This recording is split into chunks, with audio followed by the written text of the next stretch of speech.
Strymon created the Iridium to be an amp without an amp, and one of its signature sounds is recapturing the tone of a Fender Deluxe Reverb. Fender created the Deluxe Reverb Tonemaster to capture the tone of a Deluxe Reverb without tubes. So, you know what we're gonna do. Let's compare.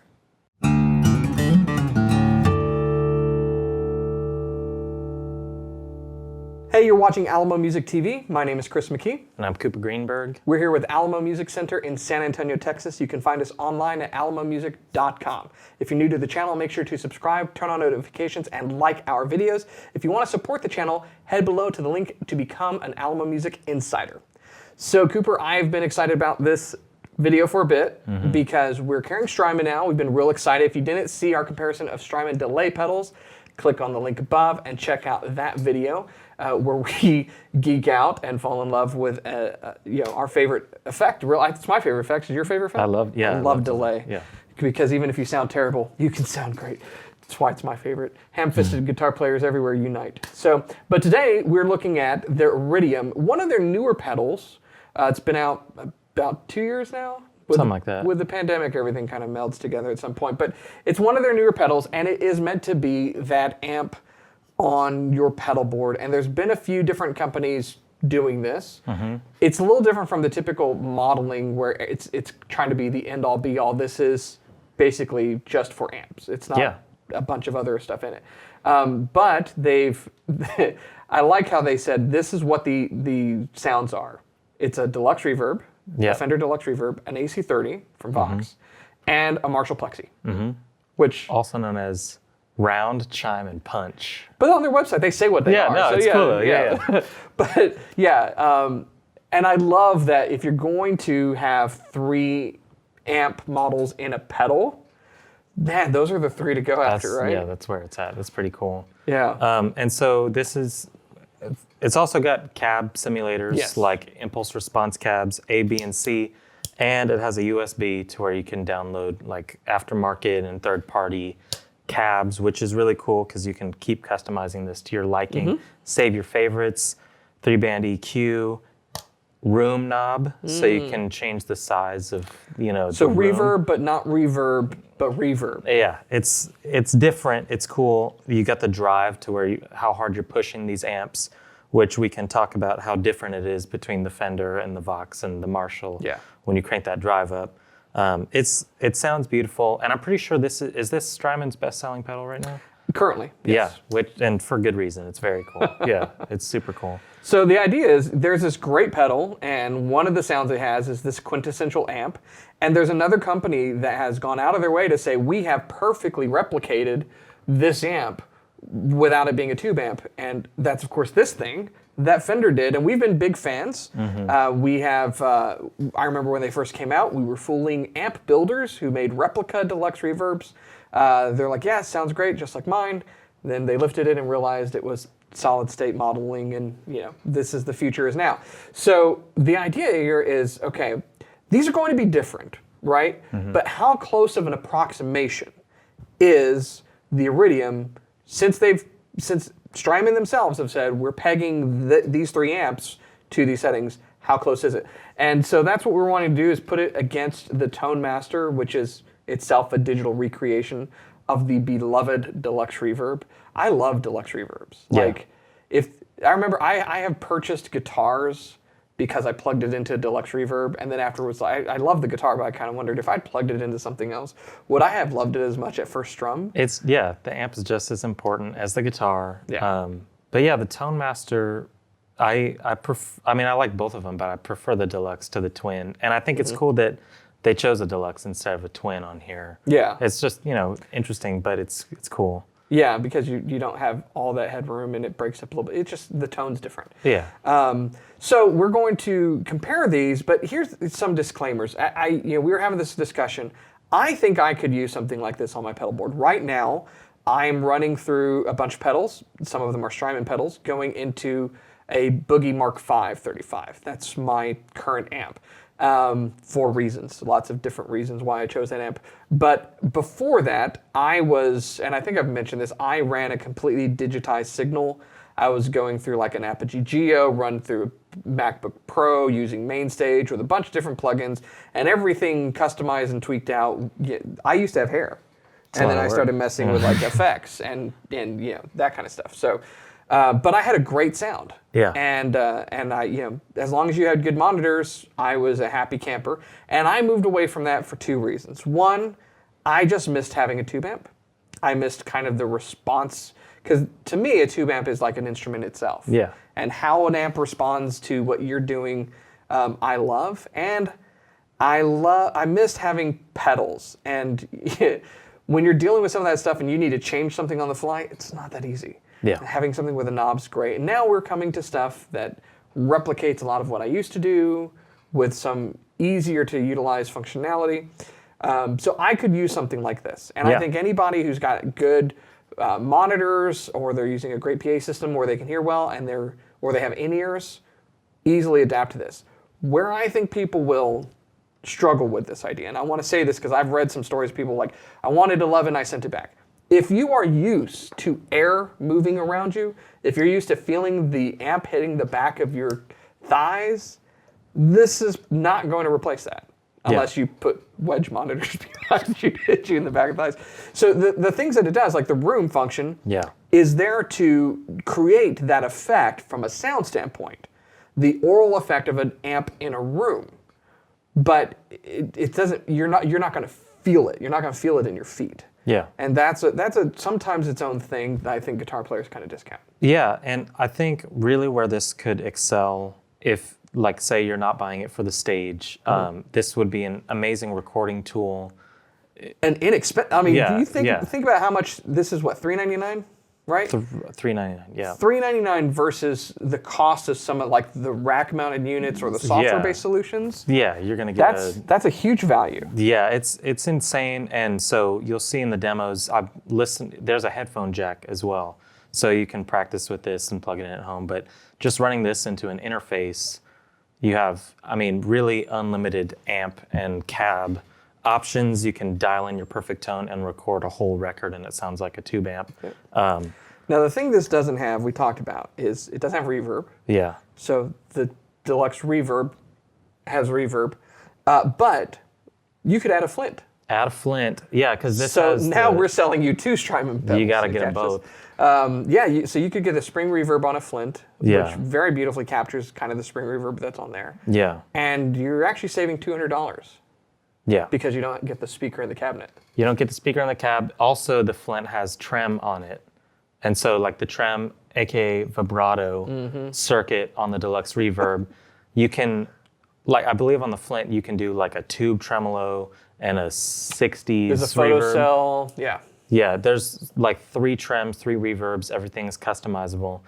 The Flint on its own sounds incredible, but having like the cab response over here, the reverb, and so like the room on here, yes, it's a reverb per se. It's not really. It's not an amp reverb. Yeah. It's a room reverb. It's kind of like, if you ever experiment, and if you haven't done this, you should do this. If you're ever recording an amp, try different microphones and pull them away, and also like mic close and mic far away, and you'll hear different stuff. In effect, just your ear being in proximity to an amp is going to hear different things. It's kind of approximating that. Yeah. So how we did the demo today and the comparison. So I'm running both of them at the same time.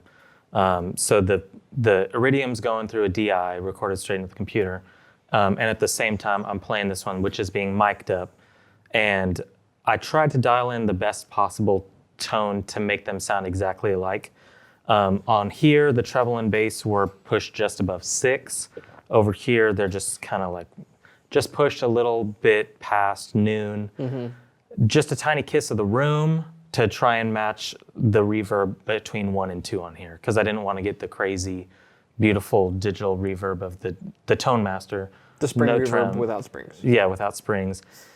And also, so we wanted to do it kind of clean, just on the edge of breakup, and then driven, because Tonemaster has the attenuator. You can throw it down to like 0.2 watts and crank the volume, and it sounds unbelievable. Yeah, rock out at bedroom volume. Yeah, so there's the clean tone that we kind of feel fits best, and then the really driven tone with the drive just maxed out on here, and the volume maxed out on here, attenuated down. Yeah, so everything sounds good, spoiler alert. Spoiler, you're going to want both of them.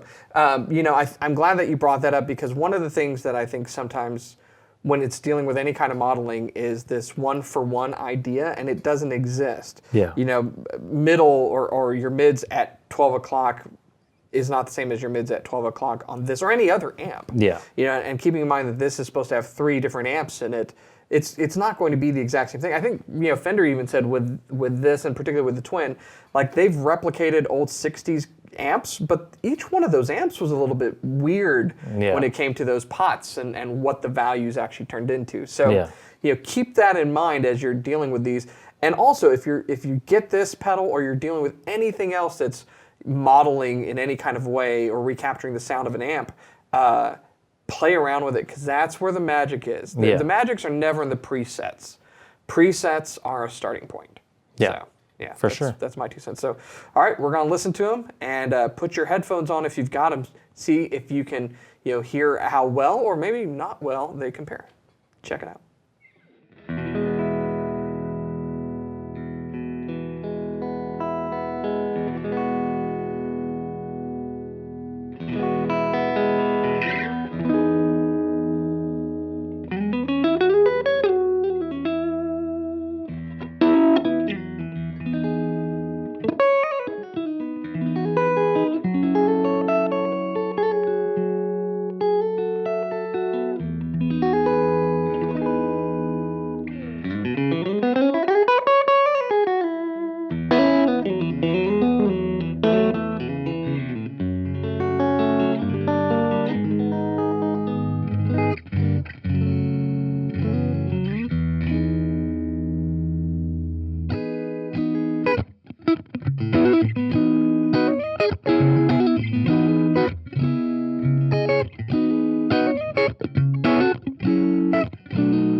All right, so there you have it. Hopefully you had your headphones on and you got a taste of how well the sound of the Iridium, which is supposed to represent that classic Deluxe Reverb sound, compares to the sound of the Tonemaster, which is recreating that same Deluxe reverb sound. So, yeah. And what were your thoughts as you were going through, kind of, because you had your headphones on? Yeah, I had headphones on. And so for me, being able to plug headphones in here and have this on my desk and then have it, run into an interface, I think I would take this, just because at the point of my musical, journey that I'm on right now, this would be so nice to be able to record at home, just plug it direct in, but then be able to tweak everything. The room size is such a cool feature for me. And you have 2 other amps in there and really unlimited cabs that people keep coming out with new impulse responses that you could load in. I love the Tonemaster for what it is, and I think the blonde ones are really cool as well. But this seems like it fits a more a need in my life right now, and paired with the Flint would be really cool. It doesn't hurt that we had the custom shop Stratocaster that I was playing through, which makes everything sound good. The Tangerine Dream. Yeah, the Tangerine Dream. But I think that's a good instrument for this kind of thing, because it's like trying to get the most Fender tone that you can possibly get. And between two solid state Fender tube tones, I think it's got to be this for me. Yeah, it's funny, as you were describing how you would probably set it up, I'm going to recount to you a very personal experience that I recently had at home. Because I don't have an amp in my room right now, because 2 of my children have taken my guitar amps that I had at home. And I don't lug the Mesa everywhere. So I've been wanting to get one of these for the bedroom. So currently, I'm plugging in to my whole MIDI setup with my Focusrite stuff and everything. If I'm playing electric guitar and I want effects or anything and record whatever, okay? This is like, the other day I'm doing this, I'm like, all right, I'm gonna plug in, we're gonna open up Logic, I'm gonna put on my headphones. And I had this, not quite claustrophobic, but moving in that direction of like cables all around me. And I'm trying to move, and I was just like, I just want an amp right now. Yeah. So I would probably go both ways, actually. I think I would love this for just playing at home. If that's what I'm doing, that's all I want. I just want an amp. But if I'm going to be recording, or what I would also like this for is to have on my pedal board, even though I currently use an amp, there's so many times you might go into a setting where that's not going to work. And so having that flexibility to just go, okay, I'm just going to run through this instead. Yeah. Because maybe the room's not set up for it, or the stage is too small to have a 35-watt tube amp sitting there, then you can do that. Yeah. And so, get both. But, literally, if you're playing at home, and you just want to play, get something that has a speaker attached to it. Yeah. And if that's not primarily what you're going to be doing, or recordings in the mix or anything, then that really has some compelling features. Yeah. The other thing that I'm thinking about is there's a lot of plugins out there that model Fender amps and, even Fender branded plugins with Tweed stuff. And I've never played one that really works for me. Well, that's why these freaked me out so much. Because, I have been underwhelmed by every modeling plugin, even really high-end reference amps, that have been dialed in and someone says, oh, this sounds exactly like a Deluxe Reverb. Did not sound to me like a Deluxe Reverb. Yeah. This was the first time I'm like, wow, okay, makes sense if Fender pulled it off.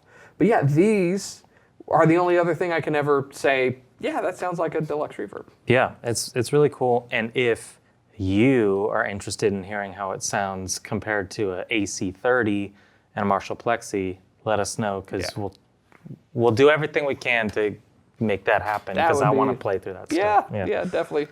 So follow-up videos with the Iridium are coming. Let us know if you are excited about that, as we are excited about that. So anyways, if you're new to our channel, make sure that you click on that subscribe button and help push us to 100,000 subscribers. We appreciate it. Click on the like button so other guitar players get to learn about the awesome Iridium and the Tonemaster amp. And make sure that you drop a comment below. If you want to support our channel, head over to the link that I talked about below and become an Alamo Music Insider and have even more fun with us doing some other cool stuff. So anyways, thanks so much for watching. We're both going to go buy some amps and pedals, and we'll see you next time.